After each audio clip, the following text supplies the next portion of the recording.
Hello viewers, welcome செய்கிறேன் அக்மல் ஃபுட்டுக்கு. இன்றைக்கி சூப்பரான ஒரு மட்டன் பலாவ் வந்து செய்ய போகிறோங்க. இதை பார்த்தீங்கன்னா மட்டன் ஸ்டாக் எடுத்து நம்ம சூப்புக்கு எப்படி செய்கிறோமோ அந்த மாதிரி ஒரு ஸ்டெப்பு ஃபாலோ பண்ணி செய்யறதால அந்த ரைஸ் வந்து அவ்வளோ சூப்பராக வந்து டேஸ்டியாக இருக்குங்க. வாங்க இப்போ எப்படி செய்யலான்னு போய் பார்க்கலாம். நான் வந்து மட்டனுடைய பீஸ் பார்த்தீங்கன்னா நல்லா கொஞ்சம் பெருசு பெருசாகவே வந்து போட்டுக்கிட்டேன். இது வந்து கொஞ்சம் எலும்பு வந்து சேர்ந்துருக்கு. 1 கிலோ இருக்கும் எடுத்திருந்தேன். இந்த குக்கரில் தண்ணி பார்த்தீங்கன்னா 1.5 லிட்டர் இருக்கும் தண்ணி வந்து வச்சுருக்கேன். நான் ஏன் இவ்வளோ தண்ணி வச்சுருக்கேன்னா இந்த தண்ணியில் தான் நம்ம வந்து ஸ்டாக் எடுத்து செய்ய போகிறோம் ரைஸுக்கு. அதுக்கோசரம் கொஞ்சம் எக்ஸ்ட்ராவே வந்து தண்ணி வச்சாச்சு. ஒரு பெரிய வெங்காயம் கொஞ்சம் மொத்தமாகவே வந்து கட் பண்ணிக்கிட்டேன். ஒரு 15 பூண்டு பல் உரித்து எடுத்துக்கிட்டேன். 1 டேபிள் ஸ்பூன் இஞ்சி, இது வந்து நான் பீஸா வந்து கட் பண்ணி 1 டேபிள் ஸ்பூன் வந்து எடுத்துக்கிட்டேன். இப்போ இது எல்லாமே வந்து நம்ம இந்த மட்டனில் போட்டுடலாம். இந்த மாதிரி நம்ம முழுசாக போட்டு வேக வைக்கக்குள்ள நல்லாவே இருக்கும். இது பாருங்கள், 1 டேபிள் ஸ்பூன் சோம்பு, 1 டேபிள் ஸ்பூன் வரமல்லி, 1 டீஸ்பூன் மிளகு, 1 ஸ்டார் அனீஸ். இது பார்த்தீங்கன்னா பெரிய ஏலக்காய், இது வந்து நான் 3 எடுத்துருக்கிறேன். ரொம்ப பெருசாக இருந்துச்சுன்னா நீங்கள் வந்து 2 கூட வந்து எடுக்க முடியும். ஒரு 6 லவங்கு. பாருங்க, நான் ஒரு காட்டன் துணி வந்து எடுத்துருக்கேன். இதில் பார்த்தீங்க அப்படின்னா கொஞ்சம் வந்து நல்லா ஹோலாக இருக்கிற மாதிரி இருக்கும். இப்போ நம்ம எடுத்து வச்சிருந்த எல்லா பாயசையும் வந்து இதில் போட்டுக்கலாம்.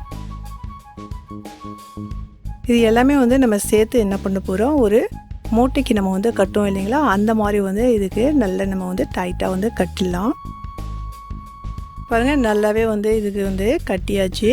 இந்த பாயசம் எதுவுமே வந்து விழாத மாதிரி வந்து பார்த்துக்கணும், நல்லா கட்டணும்.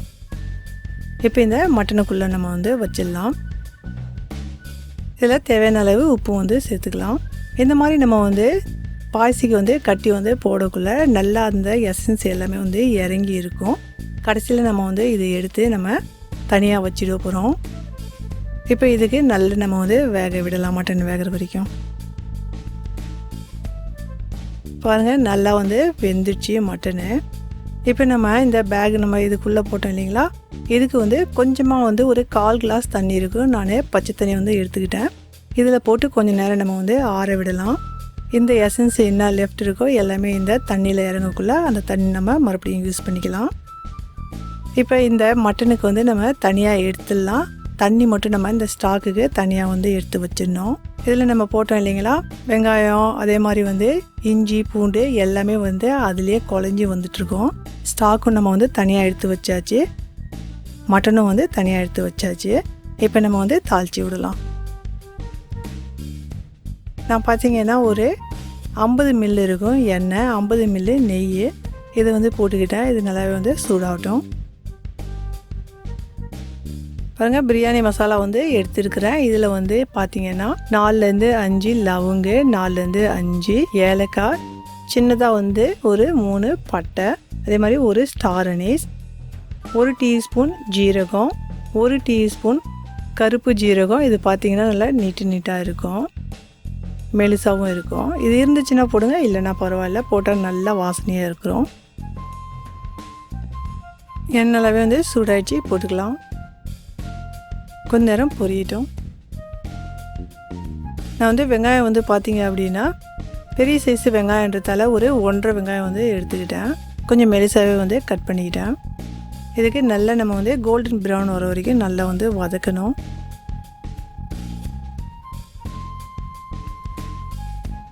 பாருங்கள், இந்த மாதிரி வந்து நல்லா வதங்கி வரணும். இஞ்சி பூண்டு விழுது 2 டேபிள் ஸ்பூன். இதனுடைய பச்சை வாசனை போகிற வரைக்கும் நல்லா வதக்கலாம். இது கூட பார்த்தீங்கன்னா பச்சை மிளகாய் வந்து நான் கட் பண்ணி வச்சுருந்தேன் நல்லா பொடியாகவே. 1 டேபிள் ஸ்பூன் வந்து இதில் போட்டுக்கிறேன். உங்களுக்கு காற்றுக்கு ஏற்ப மாதிரி வந்து நீங்கள் சேர்த்துங்க. தக்காளி வந்து இதில் அதிகமாக வந்து போட தேவையில்லை. பெரிய தக்காளியாக இருந்துச்சு அப்படின்னா இதில் வந்து 1.5 போட்டுக்குங்க. மீடியமாக இருந்துச்சு அப்படின்னா நீங்கள் 2 கூட வந்து போட முடியும். இப்போ நம்ம வேக வச்சு எடுத்தோம் இல்லைங்களா, இப்போ இந்த மட்டனுக்கு இதில் வந்து போட்டுக்கலாம். இதில் பாருங்கள், இந்த வெங்காயம் நம்ம போட்டு இதில் வேக வச்சோம் இல்லைங்களா, பூண்டு இதெல்லாமே இது கூட வந்து நம்மளுக்கு எண்ணெயில் நல்லா வதங்கிக்கும். பாருங்கள், இதனுடைய எசன்ஸ் வந்து நல்லா வந்து இறங்கிடுச்சு. இந்த தண்ணி வந்து நம்ம வந்து கொஞ்சம் யூஸ் பண்ணிக்கலாம் இந்த எசன்ஸோடு சேர்த்து. இதில் போட்டிருக்க இந்த பாயசம் எல்லாமே வந்து நம்ம எடுத்து இப்போ தனியாக வச்சிடலாம். அது யூஸ் பண்ண போகிறதில்ல. இந்த மட்டன்லேயே வந்து இந்த தண்ணி போட்டோம் இல்லைங்களா, இதுக்கு நல்லா நம்ம வந்து இதுக்கு சுண்ட வச்சுக்கணும். நல்லா வதங்கக்குள்ளே தண்ணி எல்லாமே வந்து இதில் ட்ரை அவுட் ஆகிடும். அந்த ஃப்ளேவர் வந்து உங்களுக்கு அவ்வளோ நல்லா இருக்கும். ஏன்னா நம்ம வந்து அந்த ஃபுல்லாகவே அந்த பாயசி போட்டு வேக வச்சோம் இல்லைங்களா, அதுக்கோசரம் நல்லா அந்த ஃப்ளேவர் வந்து இருக்கும். இதில் பார்த்தீங்கன்னா 1 டீஸ்பூன் மிளகுத்தூள், 1/2 டீஸ்பூன் மஞ்சத்தூள், இதுவும் வந்து கொஞ்சம் நேரம் வதக்கலாம். பாருங்கள், நம்ம மட்டன் வேக வச்ச அந்த ஸ்டாக் வந்து நம்ம தனியாக எடுத்து வச்சுருந்தோம் இல்லைங்களா, இது வந்து நான் அளந்து வந்து இந்த தண்ணிக்கு எடுத்துக்கிட்டேன். 1 கிலோ அரிசி நான் எடுத்துருக்கக்குள்ளே எனக்கு 2 கப்பு வந்து அளக்கக்குள்ளே இருந்துச்சு. அந்த 2 கப்புக்கு 1 கப்புக்கு 1.5 கப்புன்னு நான் 3 கப்பு தண்ணி ஆட்டம் இதில் வந்து போட்டுக்கிட்டேன். இது பார்த்திங்கன்னா ஃபுல்லாகவே வந்து மட்டன் வேக வச்ச தண்ணி தான். உங்களுக்கு இந்த தண்ணி பத்தலை அப்படின்னா இன்னும் கொஞ்சம் வந்து நீங்கள் தண்ணி வந்து சேர்த்துக்க முடியும், பச்சை தண்ணி. இப்போ இதுக்கு வந்து அளந்து வச்ச பிறகு நல்லா கொதிக்க விட்டுடலாம். ஒரு 1/2 மணி நேரத்துக்கு முன்னையே பாஸ்மதி ரைஸுக்கு நல்லா நான் வந்து கழுவி ஊற வச்சுருந்தேன். தண்ணி இல்லாத இப்போ வந்து வடிகட்டியாச்சு.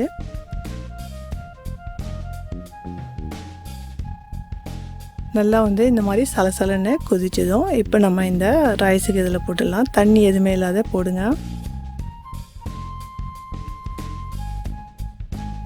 இப்போ இதுக்கு நம்ம மூடி வச்சு வேக விடலாம். பாருங்கள், தண்ணி எல்லாமே நல்லா வந்து சுண்டி வந்துருச்சு. இப்போ நம்ம வந்து இந்த ரைஸுக்கு தம்முக்கு விட போகிறோம். பாருங்கள், எவ்வளோ நல்லா கமன்னு இப்பயே வந்து இந்த வாசனை வருது. ஏன்னா நம்ம வந்து முழு பாயசியை வந்து நம்ம நல்லா வந்து அந்த மூட்டை கட்டி நம்ம வேக வச்சோம் இல்லைங்களா, அந்த மட்டனில் அந்த வாசனை வந்து நல்லா டாமினேட் பண்ணும். பாருங்கள், இப்போ இந்த கோயிலுக்கு நல்லாவே இது மேலே வந்து நம்ம அரேஞ்ச் பண்ணியாச்சு. இதுக்கு மூடி வச்சு நம்ம ஒரு தோசைக்கல் மேலே வந்து வைக்க போகிறோம். இந்த தோசைக்கல்லுக்கு பார்த்திங்கன்னா நல்லா வந்து சூட் பண்ணிக்கணும். அதுக்கப்புறம் வந்து நம்ம சிம்மில் வச்சுட்டு ஒரு 15 நிமிஷத்துக்கு தம்முக்கு விடலாம். இப்போ பார்க்கலாம் எப்படி இருக்குன்ட்டு ரைஸு. பாருங்கள், எவ்வளோ சூப்பராக வந்து கமன்னு உங்களுக்கு வீடே வந்து வாசனை வந்து நல்லா வந்துட்டுருக்கு. ரைஸ் ஒன்றுமே வந்து உடையில நல்லா வந்து வெந்திருக்கு. இந்த ரெசிபி பிடிச்சிருந்தா மறக்காத ஃபேமிலி அண்ட் ஃப்ரெண்ட்ஸோட அதிகமாக வந்து ஷேர் பண்ணுங்கள். பக்கத்தில் இருக்கிற பெல் பட்டனுக்கும் ப்ரெஸ் பண்ணிக்கோங்க. நான் போகிற ரெசிபி உடனுக்குடன் மொபைலில் வந்து சேரும். இந்த ரெசிபி பிடிச்சிருந்துச்சுன்னா செஞ்சு பார்த்து எப்படி வந்துச்சுன்னு மறக்காத வந்து காமெண்ட் பண்ணுங்கள். எந்த சேனலில் பார்த்தீங்கன்னா மட்டன் பிரியாணி, சிக்கன் பிரியாணி, நல்ல மட்டன் குழம்பு எல்லாமே டேஸ்டியாக இருக்குங்க. தேவைன்னா உங்களுக்கு வந்து லிங்க் கொடுக்குறேன், பார்த்துங்க. Enjoy food.